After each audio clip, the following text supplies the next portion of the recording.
welcome back to our podcast. Hello, guys, and welcome back to another episode of 411 on the Copelands. I am your co-host, Mike, and this is... Brianny. Like. Penny. We are back for season 3. It's up to you.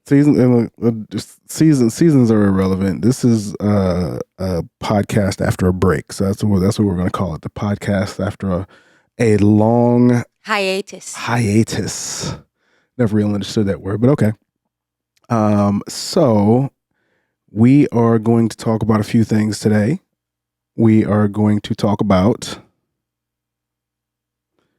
Oh, well, I mean, I wasn't going to start off there. I was going to be like, did you miss us? Oh. Like, I don't want to get back into the nitty gritty so fast. Like, this is playful. This is fun. Did you guys miss us? We're back. Yeah, we are most definitely back. We're still the Copelands. Yeah.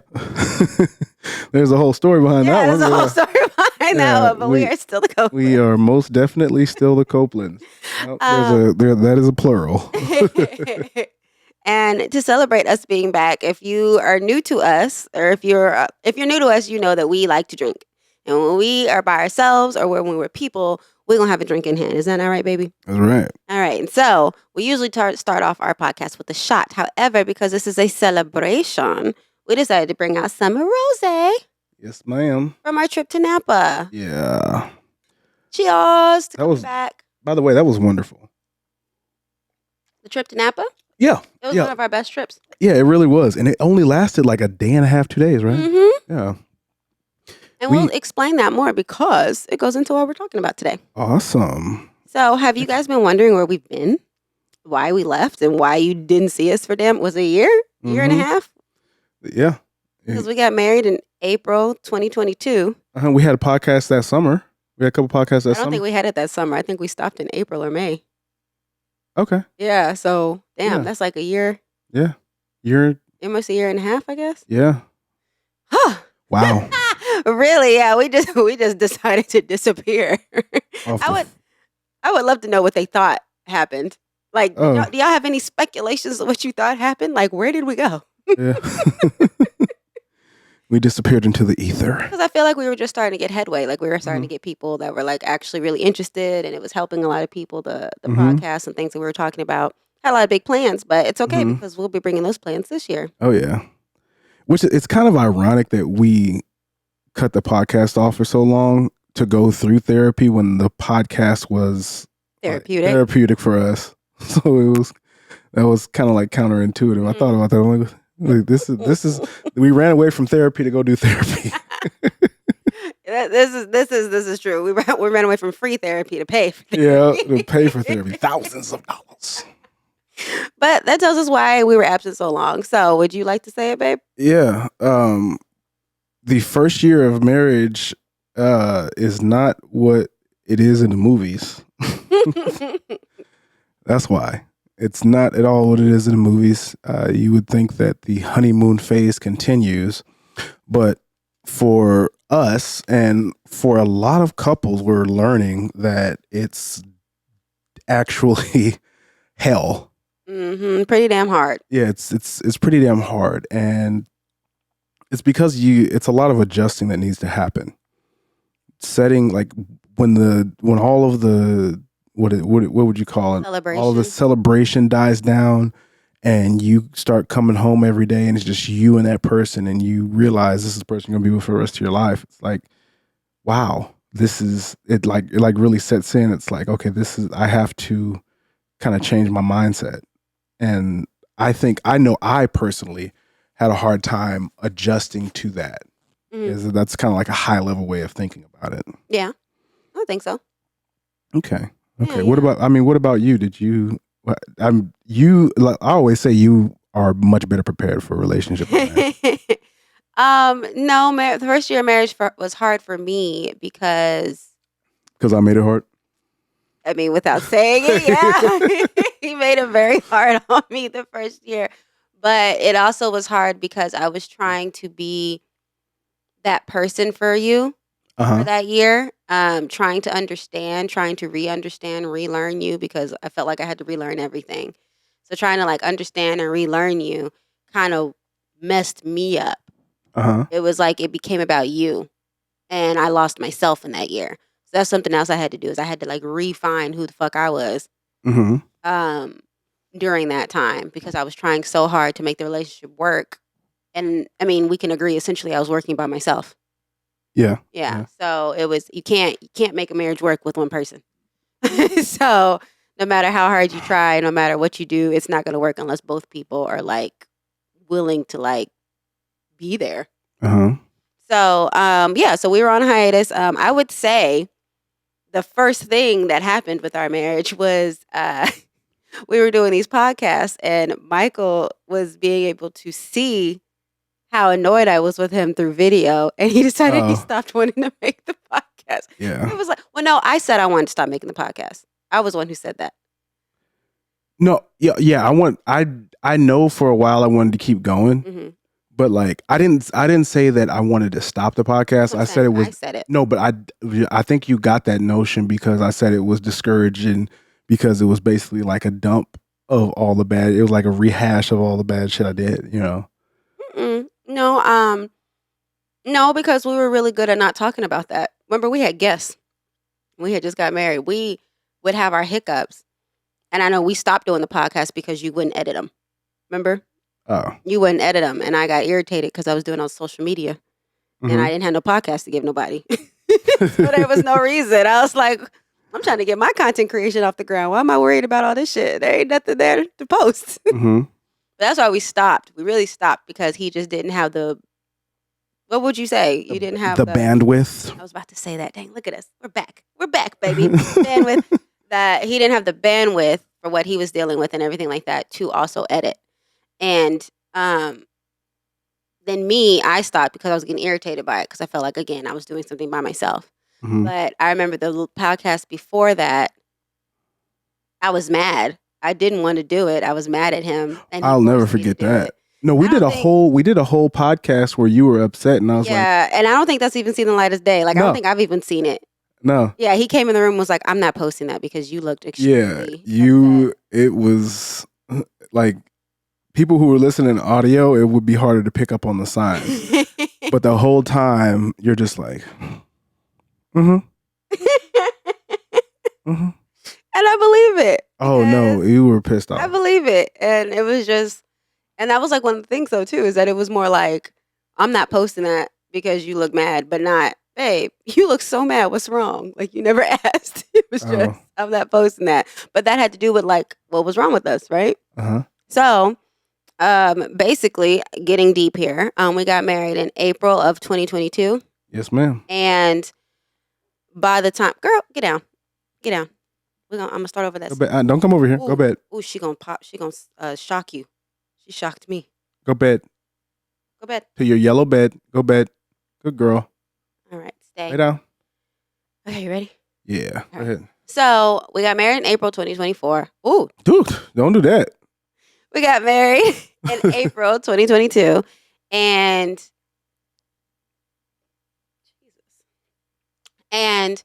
I would say we had a good 2 weeks before we imploded. We had a good 2 weeks before we imploded. We had like one of the biggest, I think, arguments we've ever had. And then it just kind of went downhill from there. Through the honeymoon, through like doing things with friends. It was just really awkward and hard. And so for me personally, it got to the point where I was really outweighing, am I going to get a divorce? Like it got to the point where I was just like, how much more of this could I take? Because, you know, I was talking to him, we would try to do this. I wanted to read books, but the mindset he was in, he just wasn't getting it. And so I honestly, I want to say it was September.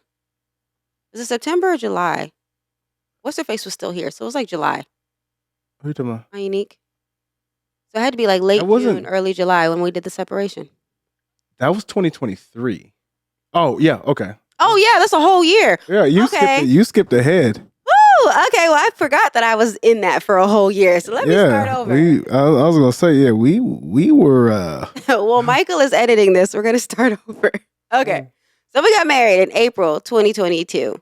And we had a good, I would say 2 weeks until we like imploded. We had a big fight.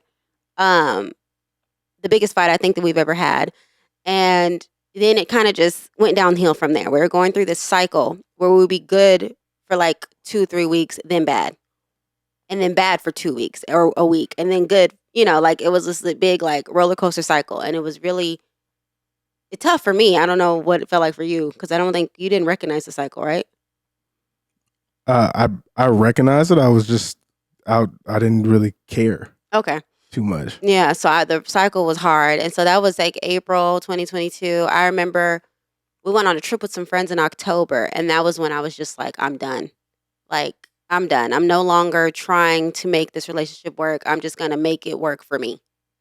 So if I wanted to have sex with him, it was because I wanted to have sex. If I wanted to be nice to him, it was because I felt like having attention. Like it got very, I would say selfish for me because I was very much so like, I'm just gonna do what I got to do, and hopefully he'll understand, or hopefully he'll get it, and a light bulb will go off. And that was like in October. But then that's when I started noticing. I started having body changes. I gained like 20 pounds. My skin was acting up. I was cranky. I was drinking more. And then that was October. I remember that was like these are like the milestones for me, right? The October, and then we're still having our cycle every 2 to 3 weeks. Every 2 to 3 weeks. And then we went on a trip with our friends in May of 2023, Mm-hmm. and that was horrible for me. And I was just like, why am I doing this? So I remember I came back to my therapist when I had a session with her, and I told her that I need her to prepare me to get a divorce. And she was like, and I think this is the first time he actually telling Michael this part, but he knew because we had a mess session today. And I was just like, she was just like, what? Because she knew that we were having issues. But she was like, we're not there yet. You said you weren't there yet. You said you were still willing to try. I said, yeah, that was then. This is now. I want a divorce. But I'm not ready mentally. Like, I feel like if I was to just tell him I want a divorce today, mentally I would back out, or I wouldn't be able to think I would survive because mentally I was broken. So I said, I need you to get me there mentally first, and then we'll tell him. And that was literally the conversation that I had with Dr. Ruby. And she was our premarital counselor.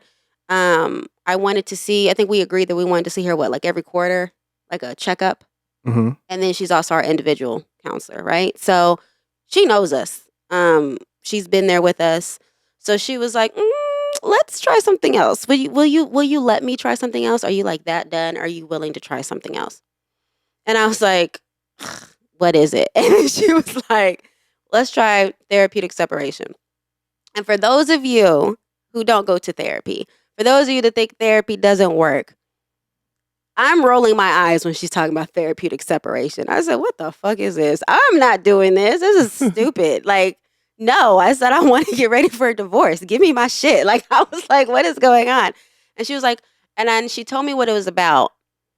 And part of me was just like, you've been trying this hard. Like, why not try again? But I was like, he's not going to want to do it. Like, the stuff that she was saying we would have to do, I was like, he's not going to do it. He's not going to do it. Because a lot of the stuff that she wanted us to do was stuff that I was begging him to do, and he didn't want to do it. And so she was like, so I'm going to text Michael, and I'm going to tell him that we're going to do a meeting or whatever. And I remember you were like, well, what's this meeting about? And I think we weren't even talking when this was going on. We were like going for like on our week of not talking. And I was like, you'll see in the meeting. And he was like, but why can't you tell me? Because we're not talking. Like, we're not talking. So we had the meeting. And I mean, I'll let you have it from there because the meeting, because I just feel like everything leading up to it, unless you want to talk about where you were in that, year and a half before we started therapeutic separation. But like everything leading up to that meeting, I think I was kind of in control of with the meeting. Well, I mean, my side of it is that I was, without going into extreme detail, there were a lot of things that were going on in my life that I projected onto you. Mhm.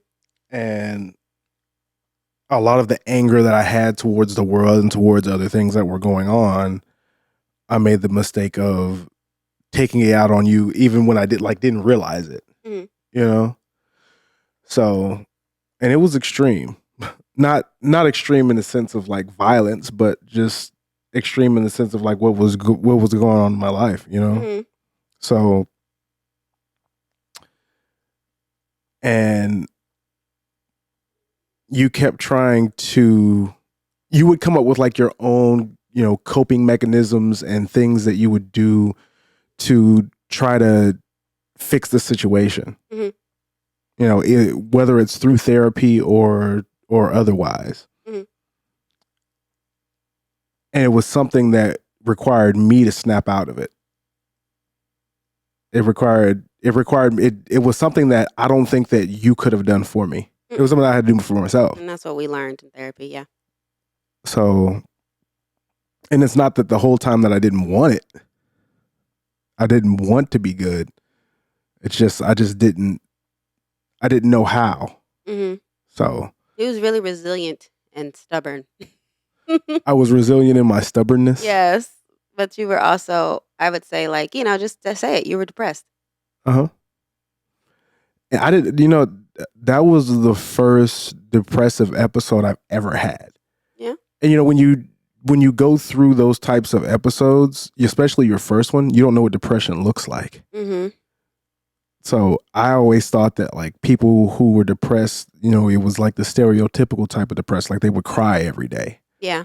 Or, they couldn't get out of bed but the depression is not just not being able to get out of bed and crying. It's on a spectrum, right? Yeah. Everything these days on a spectrum. Yeah, it's we're learning that nothing is straightforward anymore. Yeah, when you really dig into the details, Mm-hmm. it's much more than just crying and feeling sad. Yeah. And it has ramifications that aren't like presented in the public. Like you put on your best face for people in the public. At home, when you really like get out of your shell, your spouse gets to see that side of you. Mm-hmm. And that side of you can be really ugly if you let it. Yeah. So. Yeah. So you would say that was what was going on with you with that year and a half. What about some other stuff? Most definitely. I was fortunate enough to work a job where I didn't have to go to work every day. Mm-hmm. And it started with me taking just a little bit of time off. And I said, you know what, I'm going to recollect my thoughts and regroup. And it turned that one day, before you know it, it's like a month later and you still haven't done anything. Mm-hmm. Still haven't gone to work. Mm-hmm. 2 months go by, 3 months go by. It's like, you know that you need to make money and all that stuff. Mm-hmm. But you just lack the motivation to do anything. Like you can leave the house, you can get out the house, but to go and the motivation I used to have to do the things in my daily life, I just no longer had that motivation. Mm-hmm. I would just sit there and I just felt like my entire life was stagnant. Yeah. Like I wasn't moving in, like metaphorically, I wasn't moving in any direction. Mm-hmm. So, yeah, I mean, I quit going to work. I quit hanging out with friends and family. Mm-hmm. I was just in my own world. Yeah, you stayed in the house majority of the time. Yeah. You made a lot of hobbies where you didn't have to leave the house. Yeah, that's true. I would say in that year and a half, you probably picked up like 4 hobbies. Yeah. I mean, I pick up hobbies anyway. I pick up hobbies when I'm happy, but one of the coping mechanisms that I use was just like whenever you're going down this mind spiral, mm-hmm. I would find something that I know could distract my mind, mm-hmm. right? And that was either my hobbies or YouTube or a movie or music or something. Mm-hmm. You have to, make your mind switch tracks. Yeah, you became very addicted to like trying to distract yourself. Yeah. Yeah. Mm-hmm. Yeah. So I learned, I understand what depression looks like. It's one of those things where, you don't know what it's like until you go through it. Mm-hmm. That's what that was. That's what that whole experience was for me, learning what depression actually looks like, how it makes you feel. Once you go through it once, you know how to recognize it. So, it's like the next time that happens, you're like, okay, I know I'm depressed. How can I maneuver this situation? That's how I feel like I'll be, at least. Yeah. I'll be better suited for if and when that ever happens again. I mean, it'd be great if that can never happen again in my entire life. Dr. Ruby's favorite word, you're more aware for next time. The awareness that you have on the symptoms of depression. Mm-hmm. But also, babe, talk about the ADHD. Oh, I mean, that's a whole nother can of worms. I thought I was saving that for another episode. Well, no, because it goes into it because you stop taking your medication. Mm-hmm. Yeah. When it all plays into that mind spiral that I was talking about. When you're on that track, like it affects every aspect of your life. Mm-hmm. Like, and one of the big things for me was like my sense of self-worth. Mm-hmm. Right. So I got into this mode where I was like, well, I'm not the same person, and I wanted to prove to myself that I could be the person that I want to be, even off of like ADHD meds. Like I was like, what? I don't need medication. I'm just like, I want to prove that to myself. Mm-hmm. So I said, I'm not going to take it anymore. Fuck it. Mm-hmm. I don't need this shit. I was wrong. That dramatic pause, I thought something like dramatic was going to happen. You're like, I was wrong. I was definitely wrong about that. Mm-hmm. But ADHD, so I also learned that like ADHD is and it was hard for me to accept this, right? Because when I first got with you, I kind of opened up to you about ADHD in a way in which I hadn't opened up to anybody else about my entire life. Mm-hmm. And it was a way that I had to hear it because, I mean, you grew up just hearing take a pill and you're good. Mm-hmm. So to hear how you felt about it, really threw me off. I mean, for the first section of my life, it was like, you know what, you need this ass whooping. You need to switch, and it was a way, it was a mother and father's way of trying to make you act right. Mm-hmm. When it's a chemical condition in your body that's the source of the thoughts of, or the source of the behavior, is not solely to blame, but related to a chemical condition that they can't control with the ass whooping. Yeah. So, but parents don't know that off the bat. They're not physicians. I mean, it's not even that parents don't know that at the back. Like, people are just now starting to identify children with ADHD. Like, it was always like they're hyper, they're bored, so smart. Like, it's just the fact that like it's still one of those sciences that is just now becoming accepted. You know what's fucked up? What? When my doctor finally diagnosed me, I had the same doctor from the time I was maybe like 5 all the way up until I was 20. Really? All the way until, yeah. Is that the good thing about growing up in Kansas? You get to keep the same doctor? My doctors kept leaving. I don't know. Maybe they didn't like you like that. That's so mean. My doctor was awesome. And she was the one that initially diagnosed me with ADHD. This is back when like your primary care could say, oh yeah, she would be the, what is it? They would be monitoring your behaviors over X amount of years. So she knew me for 20 years or so, right? She was like, I had a feeling, I didn't want to diagnose you, but I had a feeling when you were doing X, Y, and Z every year you would come into the clinic and da-da-da-da.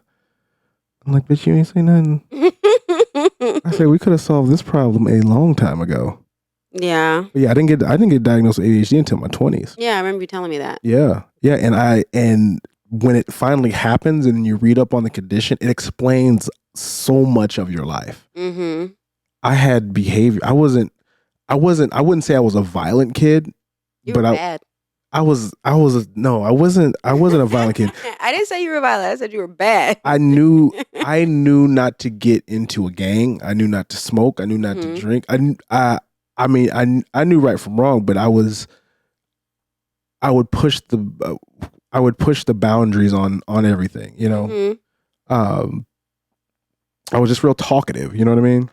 Mhm. I was talkative. I would interrupt. I would fall asleep. I would, all of the hallmark things. I had every single trait you can think of. Think of ADHD. Write it down in a textbook. 10 pages. I'm every one of those traits. This is the first time you've ever said that. Really? Yeah. And I just had an aha moment because like that was how you were the first half of our marriage. You weren't taking your medication. Mm-hmm. You were talking really fast. Remember I told you would just talk. You Uh-huh. talk really fast, you would fall asleep mid sentence. Uh-huh. Like if I was talking to you about something, you would go to sleep. You were Oh. very like everything you just said, that's what you were doing.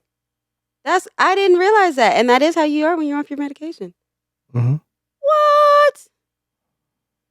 Yeah. Yeah, because even now, like whether you put this in there or not, whether or not like you don't like he ADHD is such a issue for him on how it makes him feel, which we learn is like that for a lot of ADHD people, right? So like Mm-hmm. if you have ADHD and you're listening to this, like Yeah. ADHD there's a really high correlation between ADHD and depression. mm-hmm. Like ADHD can cause depression. And this is all that we're learning through therapy. Yeah. Because we didn't know. Yeah, you're like 10 times more likely to have depression if you already have ADHD. Yeah, but it's just like the fact that like I'm his wife. I've been with him for 5 years now. How'd you do it? What's the secret? Almost 6 years now. It'll be 6 years this year. They want to know. Shut up. It'll be 6 years this year. And you're hearing something that he's never told me before about ADHD because it's so hard to get him to talk about it because of the shame that he feels, and which we talked about. Most ADHD people have that. Like the Mm-hmm. shame because like they don't they don't like that they have it. Like it's something that you always said made you feel less than. Mm-hmm. So it's something that like even now with us being together so long and even with him telling me things that he's never told anyone before, he still doesn't tell it all because he's not ready. Like you're working on it with, therapy and stuff like that, but you're just not ready. Mm-hmm. And so it's just like that's something else that goes into pledging your life to someone else is that you just don't know when they'll be ready. Does that make sense? Yeah. And you don't even know that they're not ready. You don't even know that they're not ready to tell you everything or they're not ready to dive deep into something. Because how are you supposed to be know? It's like a conundrum. How are you supposed to be know they're not ready if they don't know they're not ready? Like it's just a time bomb sometimes. Mm-hmm. So basically 2022 and 2023 was our time for our time bomb to go off. Right? I agree with that. Was there anything else that you wanted to talk about within like your year leading up to the day we talked to Dr. Ruby about the separation? Yeah.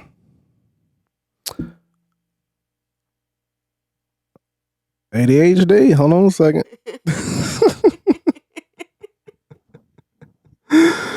um, the biggest mistake that I made, well, I'm gonna say the biggest. The biggest mistake I made in all of 2020, what year and a half, Mm. was not talking to anyone. Mm. It's not that I didn't talk to my wife. It's not that I didn't talk to my friends. It's not that I didn't talk to anyone about what was going on for multiple reasons. I didn't talk to anyone because I felt embarrassed. I didn't talk to anyone because I was afraid of the shame that I wanted people to see me a certain way. There's a lot of people that look up to me. I'm like, well, I don't want to let them down. I felt like I was letting people down if I did. I was nervous that word would get out that like our marriage is X, Y, and Z, and then your family wouldn't like me anymore somehow. Mm-hmm. And I work hard to forge those relationships, and I love them. Mm-hmm. So, but in hindsight, I should have talked to everybody I could. Because it's the exact opposite of what you think. The vast majority of people aren't going to judge you. The vast majority of people will say, oh, he's a regular person. Let me have this regular conversation with him. Mm-hmm. Let me give him my advice on what I would do. Mm-hmm. Versus you always being the person to give people advice. Yeah. Yeah, it's like, and I should have sought out the advice of married people. People more. Always tell us that. What's that? Remember, people kept telling us that. They always tell us that. I'm just like, yeah. My single friends know stuff too. Yeah. But it is different. Yeah, the married people have, everybody goes through the same thing on different levels. It really is a club. It really is. Mm-hmm. And there's stuff that married people don't tell you, which is annoying, until you are across the fucking finish line, and that pisses me off. So we're here to spread the tea. Thank you. We're here to spread the tea. How about that? Yeah, we are here to spread the tea. They don't tell you, oh yeah, the first year of marriage is usually horrible. This includes our married friends, because y'all held out on us. You motherfuckers. Yes. people held out on you. Like, I feel like leading up to marriage, like, everyone's so happy, and they do. I had friends ask me real questions like, are you sure? How do you know?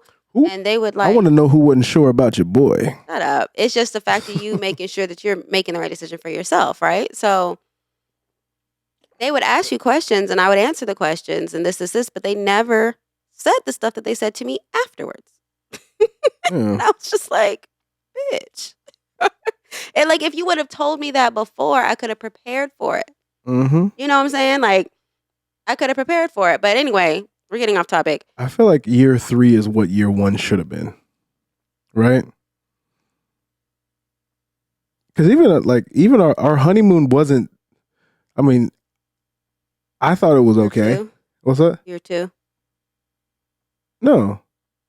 Year 2. Mm-hmm. Year 2 is what year 1 should have been. Mm-hmm.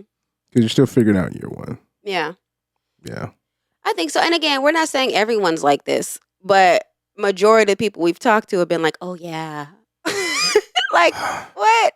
So let's get back to, we're having the meeting now. You're now included that Bree is not happy and she wants to do a separation.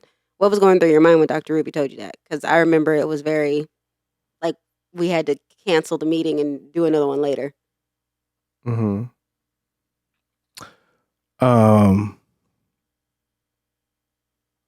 I had the feeling that I had already lost you in that moment. Mm-hmm. I had the feeling like you were just that. So I had the feeling that you were already gone. Mm. And that was what hurt the most. I'm like, well, yeah, I'm gonna do all this stuff, but is she doing this just because, or is she actually still invested? Mm-hmm. Because I know, like, when you lose somebody, sometimes I've dealt with relationships where it's been like, oh yeah, I'm already gone. Like, it doesn't matter what happens now. Yeah. So I thought this was possibly that. Mm-hmm. So that kind of brought me to my knees. Mm-hmm. Because at the end of the day, he had to make the decision if he wanted to do it or not. Mm-hmm. And I think, what is it? We were waiting like 2 days for you to make that decision. Mm-hmm. Yeah. So he had to, I had already said I'm ready, but it was a surprise to him. So he had to decide if that's something he wanted to do. Mm-hmm. Yeah. I knew something was up when you asked me to leave, be gone from the house when you had your session. Because he'd be listening, y'all. He'd be walking by. He'd be using the bathroom. No, I don't. Like, no, I don't. I give you your privacy during your sessions. I do not listen in. I put my headphones in sometimes when I can hear you. I put my headphones in, or I walk to the side of the house. See, I didn't know he put his headphones in. I just know that, like, I would be in a session and all of a sudden I would hear him, like, in the laundry room, which is next to our bedroom, or like in the living room doing something. I'm like, Yeah, but I've never. Then I'd start whispering, he's in the living room, Dr. Ruby. So what happened? Because that's embarrassing. You know, your therapy sessions are for yourself. I have not once ear hustled one of your sessions. So I'm just saying that's why I told you leave. Because I thought, like, I'm not saying that he'd be sitting outside like this, but the fact is I could be saying something really like important. And then if you were like in the laundry room, you would hear it, you know? And it would make me feel like I wasn't giving that unbiased, you know, like the privacy of therapy. So because that happened all the time, me not knowing he had his headphones in and stuff, I was like, nah, he needs to leave the house. Because if he overhears this, it's going to be bad. So I need you to leave the house, please, Mr. Copeland. So we had the conversation with her. And we went through therapeutic separation. It was a 90-day trial. It came with, I would say, homework, right? We had daily homework. We had monthly goals. We had things that we had to do in order to, in my opinion, find yourself and then make sure that you still wanted to be in this place, be here. You know, find yourself first, I would say, and then come back together and still keep that self and then just merge it with this other person. Like that's literally, I would say. Wouldn't you say that, or do you have anything to add to that? No, I mean you explained it correctly. I need to slow down on this wine. Because I forgot this rosé is kind of strong. Yeah. You explained it correctly. Okay. Please keep going. So that was basically what that was, and excuse me. And after that,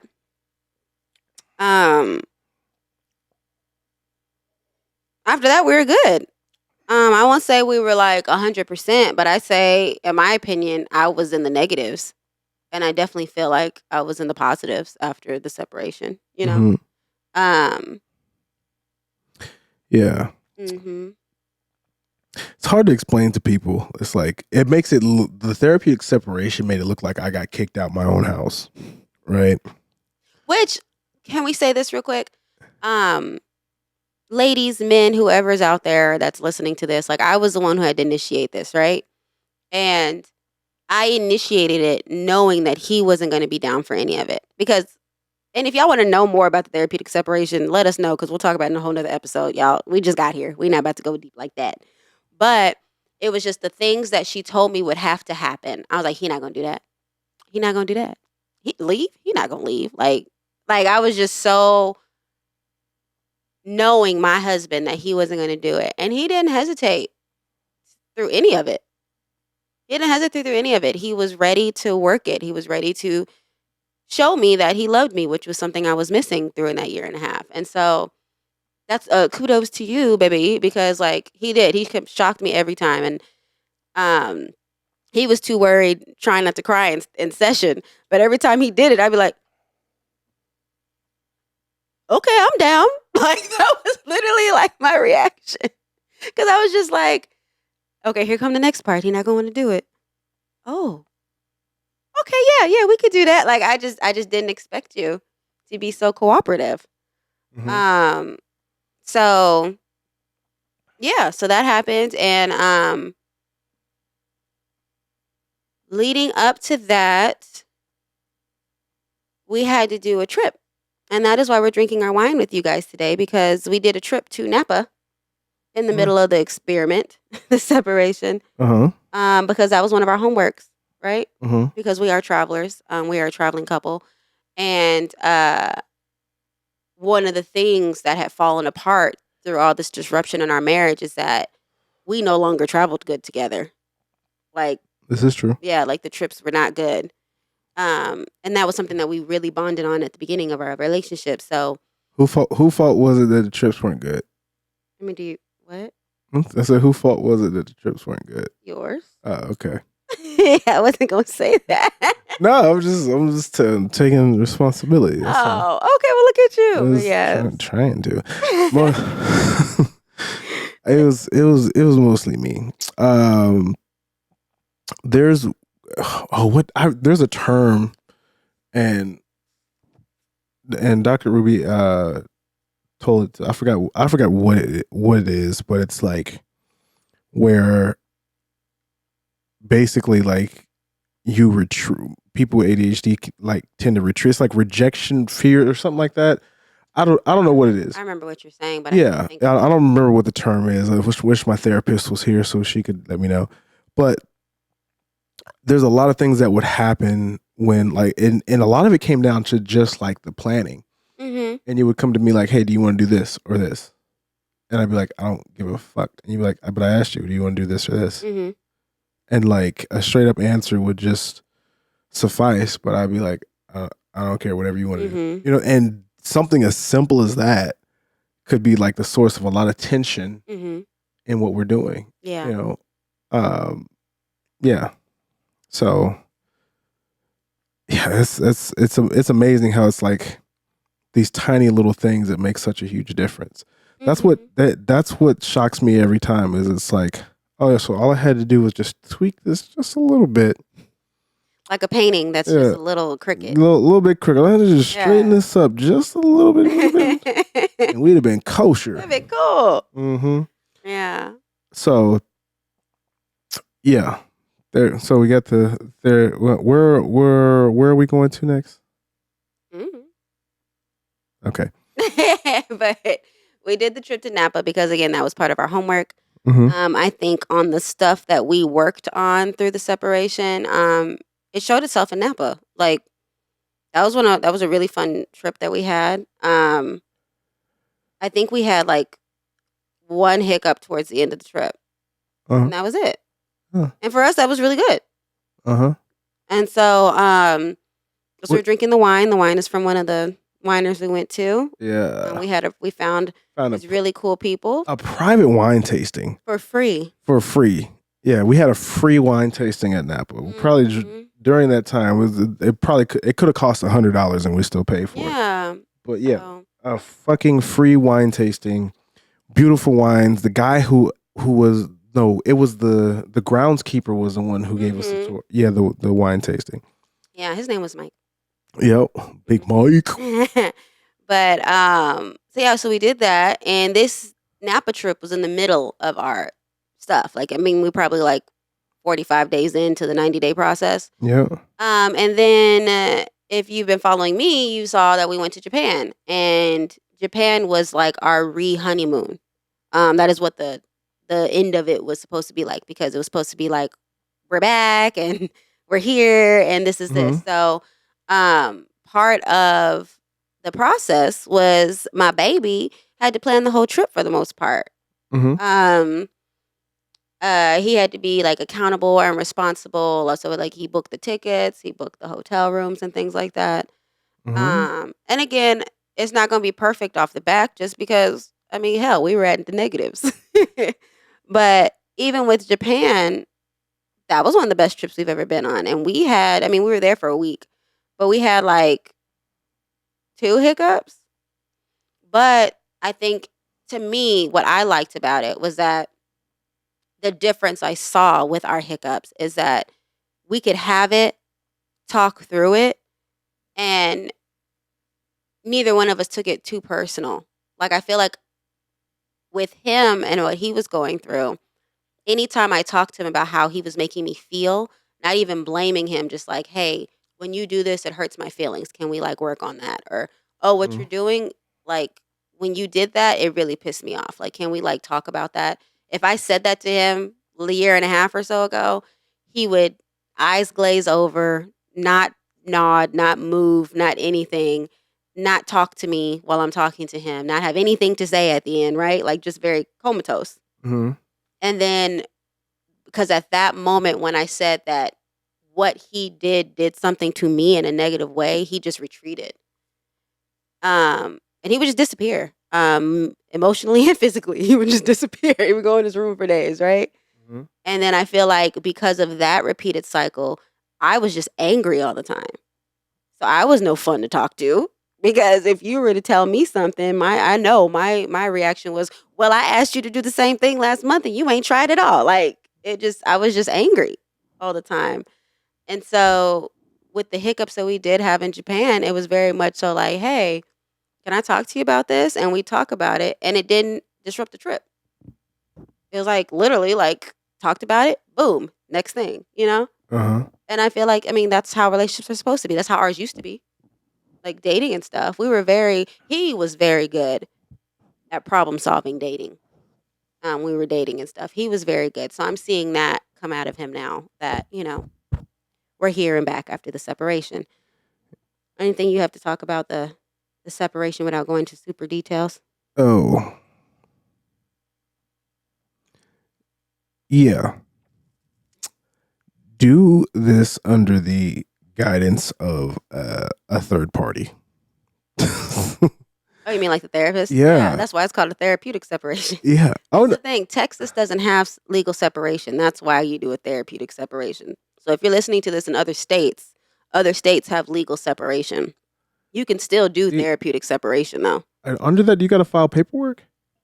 Yeah, but I'm saying like think about TV shows when you see a married man dating someone like we're separated. Like there's legal separation and then there's just like a break, Yep. And so that's what Dr. Ruby was telling me is that Texas doesn't have a legal separation. So you're either figure it out through a therapist or a third party or you get a divorce. Like that's the option. Wow. So if you're listening to this in another state that does have legal separation, I even advise you to try the therapeutic separation first because legal separation doesn't have it's not goal oriented. Mm-hmm. It's literally like you're Ross and Rachel and you took a break. Like that's literally what's going on. So, and we all know how that ended up. Neither one of them knew what the fuck was going on. So I don't know how it ended up. I didn't watch it. He doesn't watch things. I'm getting him into it, guys. We're watching Blacklist now and he's very excited. Yeah, can we watch it after this? So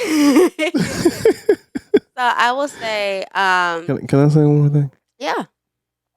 Whatever you want, baby. Oh yeah, that's right. It's got my name on it. Shut up. No, if you're watching this in Kansas, it's you should still do therapeutic separation. But no, I'm just amazed. Like I will say that at the end of therapeutic separation, it changed the way that I feel about my wife. Like in a good way. Yeah. Okay. Yeah. In a better way than before the marriage? I wouldn't necessarily say in a better way than before the marriage. I mean,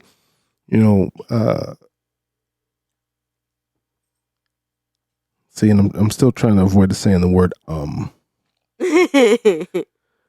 wouldn't say it was in a better way than before the marriage, but it just gave back elements of the way that I felt before when we were dating, right? Mm-hmm.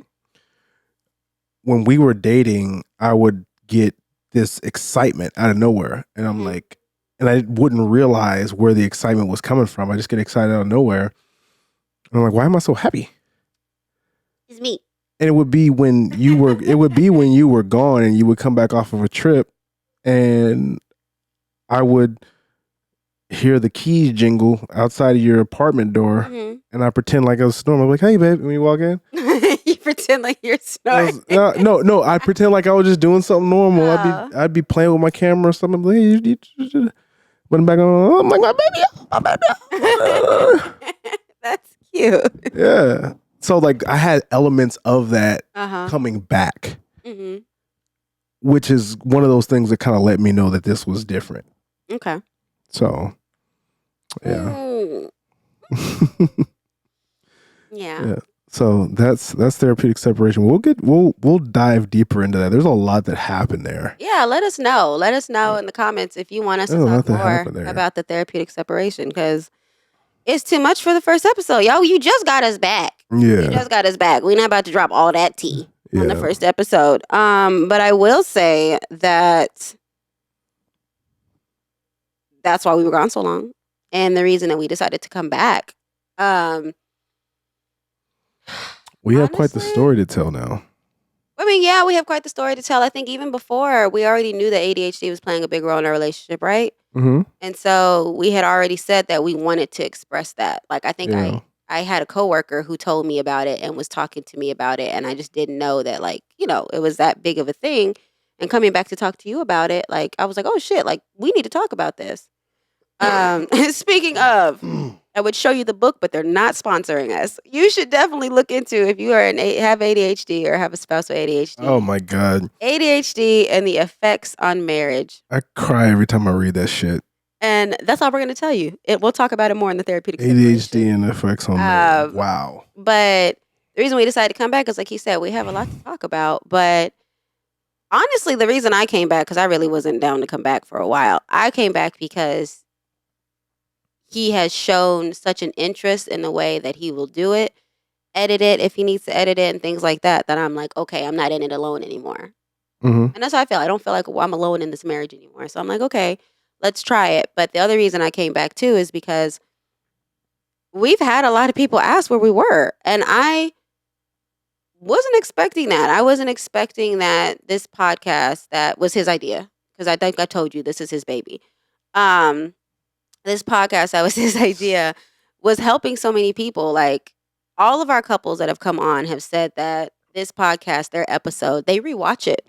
They rewatch it like a wedding video, and they like hear themselves say things, or they hear their partner say things, and it just like puts them back in a honeymoon phase. Like my best friend and her husband was on here, and every time they watch it, they're just like they said, I quote, "We got the honeymoon phase, or the honeymoon that we never got."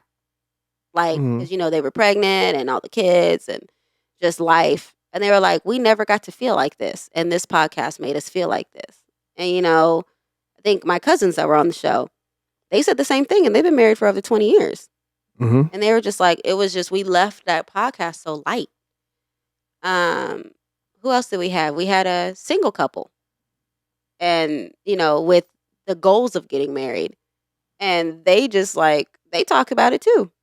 And they're literally asking us all the time, when y'all coming back? Like, because I'm ready to learn more. Mm-hmm. So didn't really realize that we were healing people. And I'm all about helping. Yeah, that's incredible. So I'm excited to have our next guest on for that reason right there. Because it's therapy for them, therapy for you, for hopefully for other people, and therapy for us too. Yeah. So just to learn how different couples operate in their marriage on an in-depth level. I'm excited about that. You know who I'm really excited about? No, I'm not even going to. I'm not going to say that. We're not going to say that. Don't say it. Yeah. But I think too, we didn't even plan for this to be about couples. Remember? Mm-hmm. Like, when we thought about the layout of this podcast, we literally brought couples on because we were getting married. Yeah. And we thought it would be cool to like talk to couples before we get married, as in like, let's do homework before we get married. Like, that was it. We was going to say goodbye to couples once we got married.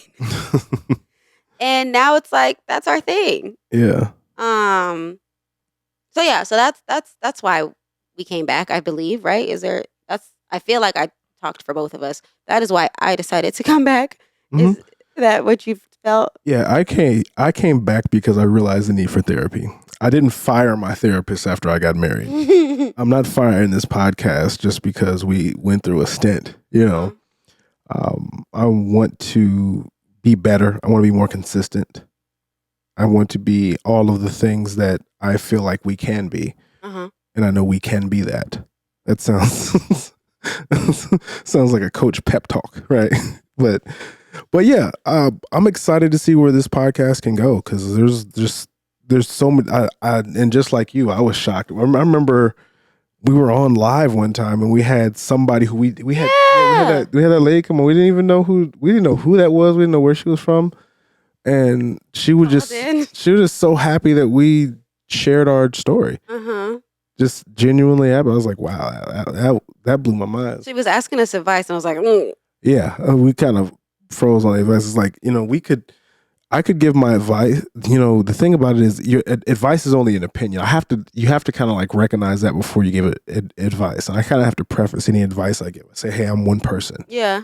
So just keep that in mind. In other words, this is what I'm telling you, but I can only tell you what I would do. I want you to talk to 10 people about this. In other words, this is what I'm telling you, but don't blame me when your life is fucked up. Yeah, like that's it's like, yeah, don't blame me. You didn't pay me for the advice. Don't blame me when it goes wrong. But no, it's a good feeling. It's like that's part of the reason I do the job that I do, and that's why I take photos of guys for online dating. Mm-hmm. Shameless plug. That's why I take photos of guys for online dating. Yeah. And because a year later I come back to these guys and it's like I talked to a guy the other day. He's like he was already engaged. Mm-hmm. I did his photos like less than 365 days ago. Yeah. And this guy is like multiple guys that I shot for are engaged off of my photos because of all the attention they got. They could actually find the person that they were looking for. And I'm like, that's amazing. Mm-hmm. You know, I'm so happy to be in a position to do that, you know? So, and it's like, it just plays into, well, you know, a lot of people think that like online dating is, you know, a cesspool and it's not good. We met online. Yeah, see, we met on Tinder, you know? This whole notion that online dating is X, Y, and Z is not true. Not true. All the way true. It's not true in the sense that what you want and what you're looking for is completely possible to find. Mm-hmm. You just got to make sure you put your best foot forward. And for men, that actually means a lot more than women, because women get so much more. And I'm getting off base here, but women get so much more attention than men online. Mm-hmm. You put some bathroom selfies up, you get 1,000 likes in a week. You know, I'm so serious. For men, it's so much more competitive. Yeah. So I feel like I'm evening the playing fields, and that feels good. Mm-hmm. And that's the same reason why I do this podcast. Not because I'm evening the playing fields, but because I can actually make a difference in people's lives and show them the ends of what a marriage looks like. Yeah. So the nitty gritty that we weren't told about. Yeah, that whole tangent was about that. Before we get off of here, because I got a checklist, y'all. Because like I said, there's a lot of stuff to talk about. Let's do that real quick. Let's talk about right now what we have learned from people after we got married that they ain't say shit about before we got married. That we feel like if we knew, we would have been better off. I'll let you go first.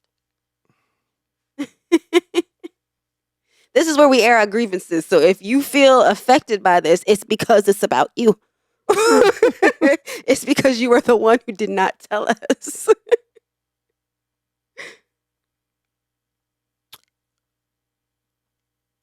I wish that my aunties, uncles, who mostly them, but a lot of people that I talked to about getting married would have told me that, you know, your wife is going to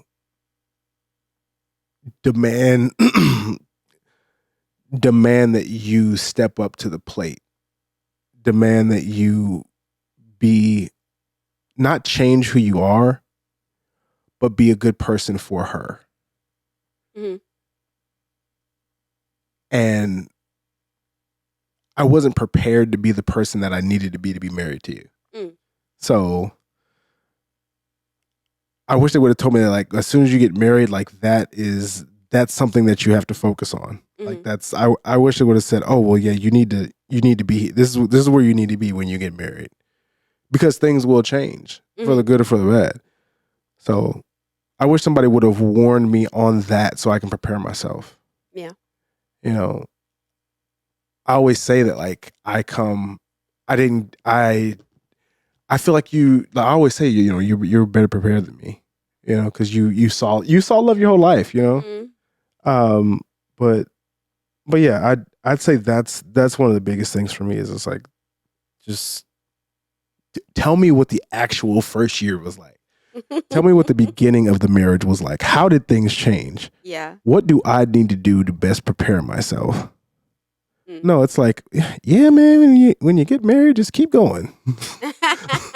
just keep going. Things get tough, but you just got to work through it. That's all. You know, it's like they give you like this general high level thing when you even when you ask for details. It's like, and then once you get married, it's like, oh yeah, you know, men. The way men talks, like, man, these bitches change, man. When soon as you get married, man, these bitches change. You ain't gonna do this no more. You know, that's my impression. Where these voices come from when you talk about people? That's my impression of an OG and sitting at the trap house in Atlanta. Man, I got married to a bitch. Let me tell you, man, this bitch went crazy on nigga. You know what I mean? I could just, yeah. So Oh Yeah, God. I just wish the people that none of like you, I get that type of advice like from people that I don't even know. Mm-hmm. I wish the people that I actually asked and say, hey, what do I need to do next? We're more honest. We're more honest. Yeah, because Mm-hmm. they operate under the assumption that your marriage is different than theirs. So, oh, we had a rough first marriage, and so did everybody else we know, but they're going to be different. I would just wish people wouldn't operate under those assumptions. Tell me No. what the fuck is happening before it even happens, so I Yeah. can prepare myself. Yeah, and even if like they might be worried about, well, oh, well, he might. I don't want to dissuade him. I don't want to discourage him. Yeah. They're like, well, I don't want to be the reason why you don't get married. But at the same time, like, let that at least inform me. You know, if I don't get married, that's my choice. Because I'm telling everybody. Yep. Okay. Let one of my friends get engaged. I'm like, look, girl, this is what happened. Get a book, get a notepad. Yep. What about you? You know, I always got a whole book to talk about. Come on with it. I'm gonna start off with, and let it fly. I really, really, and I'm gonna use the word hate. I really hate that every time a woman who found out that I was recently getting married came up to me and was like, "Oh my gosh, you just got married. How's it going?" Or, "Oh, you just got married. How's that going?" Anytime a woman found out I was newly married and they asked me how it was going, and I would go, "Oh, it's going," like that, because you don't want to tell all your business. You know, you don't want to be like, "My husband ain't shit right now, but I'm not telling you that." Like, you know, you're just trying to be cordial, trying to be polite, right? Mm-hmm. So I go, "Oh, it's going." Every single woman, I lie to you not. I don't even know if that's the saying, but I'm gonna tell you that way. That's right. Would touch me and go, "Oh, honey, it'll get better." The fuck? Like, no. Why is it that I'm telling you, every woman, there was a woman that I met at a coffee shop at that place in Grand Prairie that we love to go to. I can't think of the name. Firehouse something, fire. Yeah, I know what you're talking about. Met her in the coffee shop. She saw my ring and she said, "Oh, how long have you been married?" And I told her, "Oh, you're newlyweds. How's it going?" "Oh, it's going." "Sweetie, it'll get better." What? Like, strangers. And I just couldn't believe that was like the thing. And then I'm looking at them like, the fuck, how you know? Like, how you know that that's what that meant? But when you said it around men, they was like, yeah, it's great, ain't it? So it was like a woman thing. It was like women. It pissed me off because I'm very like, you could ask him. I don't believe in the whole double standard thing. I don't like that. I like to be treated the way I treat everybody else. So for all the women who ever asked me that, to say that in unison, basically, it's like, so you telling me all you bitches was unhappy. And you didn't decide to tell me, hey, be prepared to be unhappy. You know? It's like, I'll drink to that. It's like, what the hell? And so that really made me mad. Or when even my friends who are married, you know, they got married and they became closed-lipped about their relationships. I guess out of respect for their relationship, respect for their husbands and things like that. But so I got to talk to somebody. And like he said, that was the difference. I had a close-knit group that I vented to, that I asked for help, that I asked for guidance. I feel like all women do, by the way. Not, I won't say all, because remember, my close-knit group just really formed in the last few years, you know? But at the same time, you guys are like more, you guys actually vent about that stuff. Men don't talk like that about that type of stuff. Mm-hmm. I'm sorry, but go ahead. I just wanted to kind of insert that in there. Mm-hmm. And so I'm talking to them, and now that I'm married, this is when I get to hear like, "Oh yeah, we had problems, girl, but da-da-da-da-da. What? When y'all have problems? And you didn't tell me?" And it's like, well, you know, I didn't want to, and the words came out. I didn't want to dissuade you. I didn't want to blah, blah, blah. And it's like, no, I need to know. I need to know. Even our therapist, I remember she was like, I'm telling her, well, I'm having such a hard time. And she's like, yeah, that happens. When men get married, they do X, Y, and Z and blah, blah, blah, blah, blah. It's statistics. If it's statistics, why do you didn't show me that statistic when we were doing premarital counseling? Like, I just hated that, like, I'm a very big preparation person. So I hated Yeah. that. Here I am thinking I prepared for this. I'm at least ready. And I wasn't stupid. I know that it changes. I know people change. I know blah, blah, blah, blah, blah. But I thought, hey, I got this for at least the first 3 years. I got this. What I got in my head, we gonna make it. You know? And then it's like, nah, bitch, we was lying to you this whole time. This really was going on. Like, that's just setting people up for failure. Mm-hmm. And it made me not want to talk to people about it because it made me feel like this ain't happening to nobody else. If nobody else is doing this, I'm going to be tattling on my relationship, like you said. Mm-hmm. So then when I finally decided to break that box and vent about it, that's when I started finding out that other people were having issues or that we had this issue, try this, or da da da da da. So yeah, I mean, those are my pet peeves. It's like, just be honest, just be real. And no, you don't have to tell unsolicited advice. But if someone who's about to get married is asking, like, I know every bridal shower. I mean, men are different, like he said. But my bridal shower had tears, it had advice, it had all this stuff. Not one of y'all said this stuff at the bridal shower. Not one of them said this stuff. I was crying at my bachelorette party because we got deep. Not one of y'all said this stuff at the bachelorette party. So I just think that relationships, and we talked about this briefly last weekend. I just feel like there's this big stigma that once you're married, the relationship is changed. And you can't talk about stuff like that. Mm-hmm. Like, I feel like when you're in a relationship, y'all still talk about things. Your friends still vent to you. But as soon as you get married, it's like, tight-lipped. Keep it in a relationship. But the thing is, if your relationship is fucked up, you're going crazy. Yep. Because that's what was happening with me. I mean, we're good now. But that's what was happening with me. I was going absolutely crazy because I was trying to be respectful of my husband and my relationship and not talk about our shit with anybody. But I was literally going insane because if all I have to do is talk to him about it and he not talking to me, who am I supposed to talk to?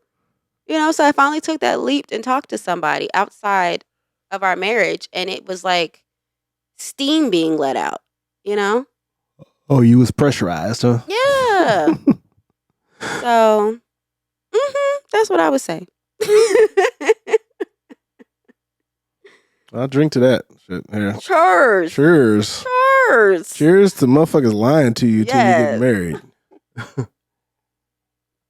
I would say, to close this out, we definitely have a lot of stuff that we want to talk to you about. We definitely have.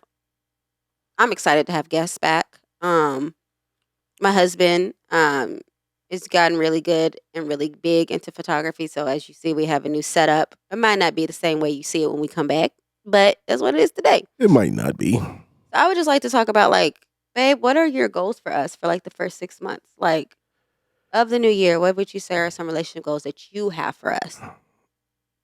That I have for us. Mm-hmm. I would like to continue the trajectory that we ended 2023 with. Mm-hmm. I would like to, and I do part of this in the video that I make every day, that reel that I make every day. Mm-hmm. Remember, did you watch my last one? You've been sick. No, I'm talking about the one I said, because usually when you figure it out, so the one where I was talking about driving home. So you don't watch my shit. You've been sick. I thought you stopped making them. No, there's one where I was driving home, and for example, like when we drove home from the Garners, I tried to. Oh, I saw that. Okay, yeah. So I tried to drive a reasonable speed limit, and I tried to like keep you from being scared, and it didn't help. But I guess it's the effort that counts. I think it did. It was a nice when I saw that video, I realized that I didn't yell at you. Yeah. During that drive. Yeah. So it's just trying to, and I'm trying to break down my big goals into like smaller chunks and try to accomplish those, because it's not, I can't just look at the end of the year and say, oh yeah, I did or didn't do this. I have to try at it every day. So I'm going to try to find a different way to love you every day if I can. I'm not saying I'm going to be perfect at it, but I want to continue to try to make sure that you know that I love you every day, not just say it, you know. I approve of this message. So, I like that.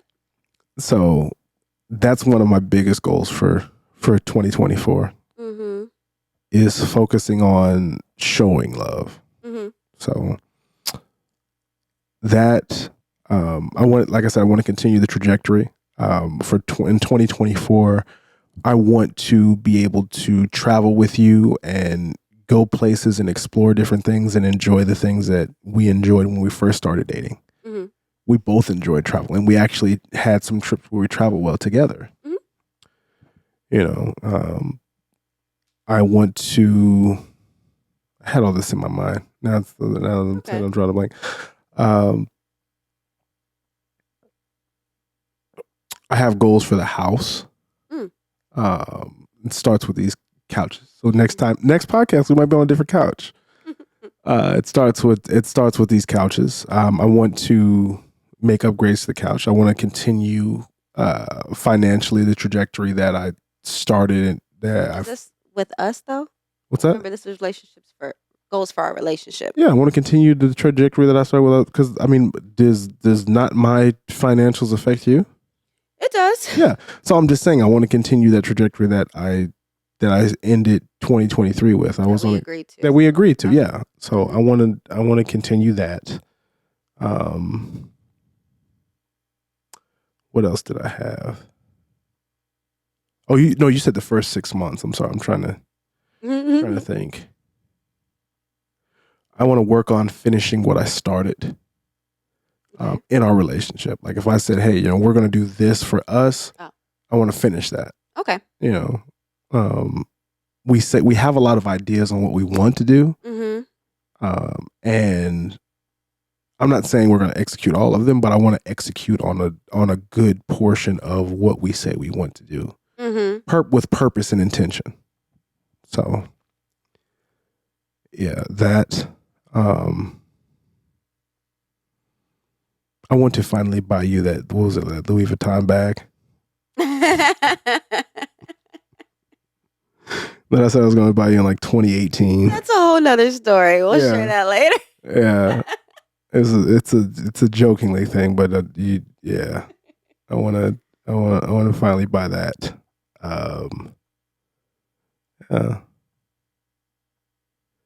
I think if I accomplish that, I'll be proud of myself. Mm-hmm. I don't want to say I'll be like, oh yeah, this is great, this is everything I wanted, but no, I'll be proud of myself. Mm-hmm. Yeah. What about you? Kind of like you. Some of the goals I have for our relationship involve me being honest with myself. So like me being honest about what I want, because as you know, I'm having issues with that. So Okay. being able to vocalize what I want, what I'm needing, not getting to the point where I'm passive aggressive about it. Okay. I've been doing good on identifying it, but it still is being identified like a day later or 12 hours later. Okay. So I do want to work on that. I want to work on our intimacy. I mean, we've been so, angry, scared, shamed, whatever. Okay. That I feel like that does affect our intimacy, not just sexually, but just like intimacy, like us looking at each other, holding each other, going out on dates and You saying you want me to things hold like you that. more? Yes. I like to be cuddled. I like to be the little I will hold you. Yeah, you love being cuddled. but That's crazy. it's just things like All right. that. Like Do me a favor though, just real quick. I'm sorry to interrupt you, but do me a What? favor. I just want you to do the thing that you do like at night when you're about to go to sleep, and like I'm just laying there and you just look at me, and you're just like, I can't really do it on it's cue. so Like, funny. You just look at me like. that's what I do. I just go like, I'm like, I just go like this, and she just lays her hair right here. Like, what the fuck do you think this is? Assume the position. This is what's supposed to happen. But and you just fall asleep so fast. yeah, I sleep way better when you're in the bed with me. It's amazing. Mm-hmm. Like I'll put my arm up, I'll be like, oh, it's night time. You sleep And like, baby, you'll put your head on my chest, and I could probably count to 100 sometimes. Nope. Baby, you will be out. I'd be up. No. No, it's amazing. I've never met anybody who falls asleep so fast. Anyway, I apologize. but Go ahead. yeah, I want to work on the Finish with your intimacy. intimacy. And Yes, like just gotcha. really looking into what intimacy is, you know. I want to work on that. I want to work on us spending time with each other's families. Okay. I also, a big thing I'm trying to work on because it just doesn't make sense in my head. I know it's stupid. I want to work on calling your family my family. Okay. It's still weird to me. Like, yes, I call, mom, dad, brother, sister, uncle. I call them that. But when I'm talking about them to other people, I say, oh, yeah, my husband's uncle. Oh, yeah, my husband's cousin. And a lot of people are like, that's okay. Mm-hmm. But I'm like, no, because I feel like that means that I still think that they're not mine all the way. I mean, I understand it. I mean, I see it both ways. It's like there's this whole like my family, your family, whatever. But if I say, whenever you specify like, oh, my husband's uncle, right? You're not doing that to say that, oh, that's not my family, that's my husband's family. What you're doing is you're clarifying who that is. Because if you just say my uncle, people are going to say, oh, okay, is it your mom or your dad's sister or what? It's like, brother yeah, or what? they can ask. Like they should ask. That's okay, no, I'm just saying. I'm just giving you a reason why a lot of people would do that. Okay, and that's the part that's okay. But if you say, and I'm like you, I don't want to distinguish. Like it's kind of like me with my stepbrother, right? I don't treat him any differently. Yeah, I love him like he is my brother. When I call him, that's what I'm saying. It's like I don't like to distinguish either. Like I hate that, I hate that my best man, I can't that he wasn't related to me, that I didn't grow up with him since I was like 2 years old. Well, I'm laughing because remember, this is something that you do. Remember when like your boss even told you that like you said my brother and he wasn't really your brother. Like you got so many brothers. So you already do it. Oh yeah. And then when people ask, well, how is he related to you? Oh, he's not. Like I need to start doing that. That's what I mean. Oh, I want to just be like, when I talk about Sandra, just to be like, oh yeah, my sister lives in Chicago. Yeah. And if someone who knows me is like, you got a sister live in Chicago? Oh, it's my sister-in-law. Like I want to be able to do that. Yeah, okay. I see what you mean. So that's what I want to work on. I want to work on saying like Uncle Kenny. I call him Uncle Kenny. But like if it came down to it, I'm like, Michael's uncle lives here. So I'm working on that. That's one of my goals for 2024. But yeah. Those are our relationship. I think those are good relationship goals for us for the first 6 months. I think those are good. Then the last thing to talk about is just, let's talk about what we're doing now. Because, I'll start it off. We're happy that we had you guys here for the very first episode. We are planning to do it once every 3 weeks. Yeah. Yes, we're planning to do it once every 3 weeks. If you're interested in being on, let us know. Send us an email or something because we really need guests to keep this thing moving. But if you haven't already been following us, go ahead and follow us on 401 on the Copelands on Instagram. I just want to say something. Camera's up there. I don't know if you're looking into the camera. You just talk. Babe, I've been talking into this whole time. It's okay. It's okay. Camera's up there. Baby, you know the camera's up there. No, I've been looking that because I see myself. I know. I probably should have Oh my gosh. Hi. This whole thing is going to look so weird. It's okay. I've been looking at that the whole time. You're like, hey guys. You're looking into the box. So that box is not looking back at you. You gotta look up there. Oh my gosh. Okay. Hey guys. So here, have some more wine. I'm gonna start this over, okay? You go right ahead. I'm putting all this shit in. All right, this is great. Stop it. All right, so that's the end of our episode.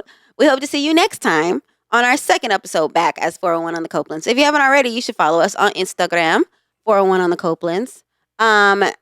This is going to be on YouTube, so if you haven't already followed us on YouTube as well, right? 401 on the Copelands. Yep. And you can see us and hear us anywhere that the streaming stuff is for podcasts.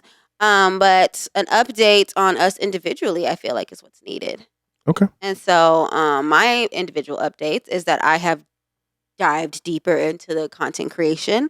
If you haven't already followed me, I'm Breeny like Peony on everything. And I also have my own podcast, Travel is My Lifestyle. And you can follow us on that on YouTube and Instagram. Is Travel is My Lifestyle You always say underscore Instagram's so funny. Instagram. Yeah. Yes. So I am diving deeper into this content creation game. I'm very much so enjoying it now. I wasn't enjoying it for a stint. But I think I finally found my voice and I'm having a great time. So if you're looking for travel tips, curl stuff, or hidden gems, I got you. What else is going on with me? That's about it. I think. Am I missing anything? Do I got anything else going on? No, I don't think so. And I'm gonna give it over to my husband. Thank you very much. You're welcome. And I'm gonna look into the camera while you're talking. Thank you. I feel like I got to talk in my newscaster voice now. Thank you very much, Brainy. And now the weather. So update for me. I have, since the last time we talked, a year and a half ago, since the last time we've had a podcast, I have taken up, since the last time we had a podcast, I have taken up an entirely new career. Not necessarily a new career in the sense that like I haven't done this before, but a new career in the sense that like I'm going full force into it. I am a photographer. Now that's my title. I'm a photographer. More specifically, as you've heard before, I'm an online dating photographer, which means that I specialize in taking photos for online dating profiles. Majority of it is for men. Women can benefit from it too. Majority of it is for men. But that's what I do. My Instagram name has changed. Not my primary Instagram name, but my secondary Instagram name. My primary Instagram, oh, you already know it. It's Mike Copeland for real. That's Mike Copeland, the number 4 real. But my photography Instagram is now Icy Photons. That's icy.photons. It has a double meaning. It's a poor, no, it's not. I want to say it's a portmanteau. Scientific joke. It's a scientific. Don't give them the hint. Just let them guess. I want you to tell me in the comments what this double meaning is. If you get it right, you get a virtual cookie. You get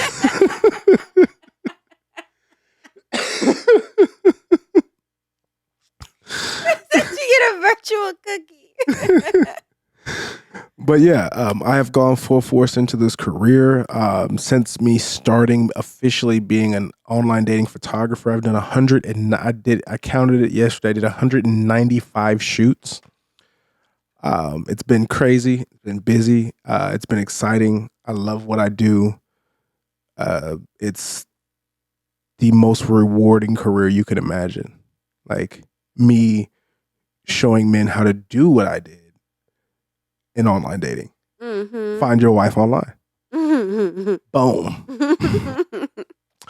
But yeah, that is the biggest update in my life, aside from my wife getting more beautiful. I am now an online dating photographer. So yeah, you can check me out at icy.photons on Instagram. As far as life updates, what else is going on? Oh, I'm also doing some content on there. I am doing in the midst of a challenge right now. I am doing a diet and exercise challenge, as well as a loving my wife challenge, keeping the house clean challenge. I'm challenging myself. That's what 2024 is going to be about for me, challenging myself. Okay. So as far as life updates outside of, like I said, my wife and all the stuff we're going to talk about on 411 on the Copelands, that's one of the biggest things. And for a guest, I might have someone that I've worked with before come on here as well. So you kind of get to see that firsthand. So yeah, I think that's it. All right, ready to That's it close for out? me. Yep. So thank you for hanging out with us on this episode 1, season whatever of 411 on the Copelands. We appreciate you. We love you. And we will see you next time. Brittany. Bye. Bye.